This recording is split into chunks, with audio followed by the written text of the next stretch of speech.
Is it safe to approach, Dr. Brennan? Don't charm, Michael. I think you're taking this too personally. You think I should be more rational? Yes.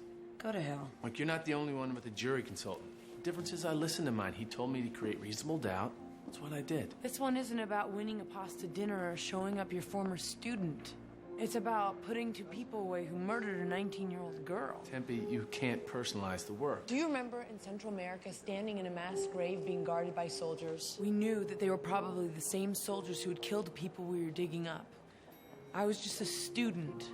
I was scared. I turned to you and I asked, what do we do? That was a different place and a radically different context. You said we tell the truth.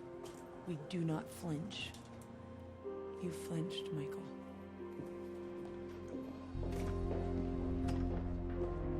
I can't ask her that. The whole line of questioning isn't relevant. He brought it up during his testimony, so legally you can reintroduce it. I don't say that's going to change anything. Trust me, it will. Am I testifying? Only a prolonged struggle, not sexual activity, would cause the tearing on the medial head of the gastrocnemius muscle on the distal portion of the bone. And So, in lay terms, the muscle avulsed she pulled a muscle, because she was immobilized. tied up. Yes, these conditions have to be contextualized.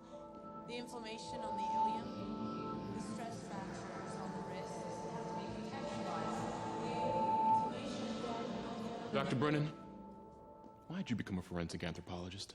I beg your pardon? There must be some reason you chose this field out of the hundreds of other careers someone of your intelligence could have chosen. Was there some emotional reason, perhaps? Objection, relevance, Your Honor. I don't see how this pertains to the case. Dr. Brennan is cold, distant, and alienating, Your Honor. Hey! I need the jury to understand why she's so cold, so that they might be willing to accept her testimony. Her personality issues are not relevant to this case. They opened up this line of questioning, Your Honor. When Dr. Stiers was on the stand, he wondered why Dr. Brennan became a forensic anthropologist. So the defense must have thought it had some relevance then. Sorry, Mr. Meredith. You did raise the issue. Overruled. You may continue, Mr. Levitt. Dr. Brennan, your parents disappeared when you were 15, and no one's ever found out what happened to them, isn't that correct? Please, answer the question, Dr. Brennan.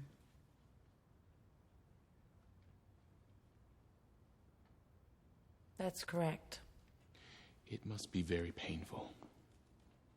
Is it fair to say that you've been trying to solve the mystery of their loss your whole life? Do I want answers? Yes. As to how that has affected my behavior, which I assume is what you're trolling for, I don't put much stock in psychology. Is that why you wrap yourself up in techno-speak? So you don't have to feel how these victims remind you of your own parents? How I feel doesn't matter. My job doesn't depend on it. But it's informed by it. Or are you as cold and unfeeling as you seem?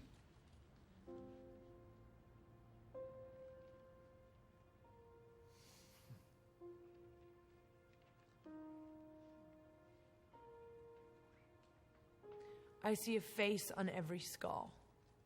I can look at their bones and tell you how they walked, where they hurt. Maggie Schilling is real to me. The pain she suffered was real. Her hip was being eaten away by infection from lying on her side. Sure, like Dr. Stiers said, the disease could contribute to that if you take it out of context. But you can't break Maggie Schilling down into little pieces. She was a whole person who fought to free herself. Her wrists were broken from struggling against the handcuffs. The bones in her ankles were ground together because her feet were tied, and her side, her hip, and her shoulder were being eaten away by infection. And the more she struggled, the more pain she was in, so they gave her those drugs to keep her quiet. They gave her so much it killed her.